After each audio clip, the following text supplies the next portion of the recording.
Hello, আসসালামু আলাইকুম বন্ধুরা।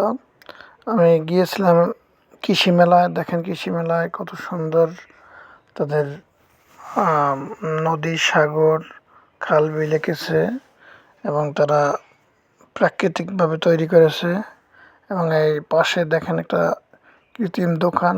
এই জায়গায় অ্যাকুরিয়ামে বিভিন্ন ধরনের বিভিন্ন প্রজাতির মাছ, তারপর এই বিভিন্ন কালারের অ্যাকুরিয়ামে একটা পাখি।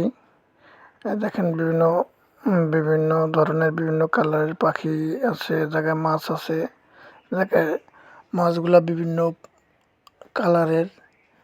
তারা পলিথিন দিয়ে অক্সিজেন করে রেখে দিয়েছে। যদি কেউ অ্যাকুরিয়ামে বাসায় সাজাতে চান, পাখি নিতে চান, অ্যাকুরিয়াম নিতে চান, এই কলাপাড়া শহরে এতিমখানায় জায়গায় দোকান আছে। এই দেখেন শুটকির বাজার, কি ধরনের মাছ আছে। শুটকি এভাবে প্রসেসিং করে শুটকি করা হয়। দেখেন জায়গায় মেডিসিন দিয়ে মাছগুলো রাখা হয়েছে।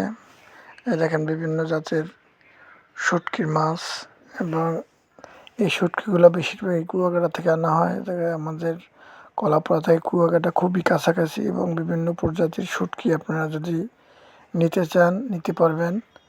এবং এখানে তারা এই মেলায় বিভিন্ন ধরনের শুটকি, কী মাছের শুটকি করা যায়। সর্বশেষ আমরা পিঠার দোকান দেখেন।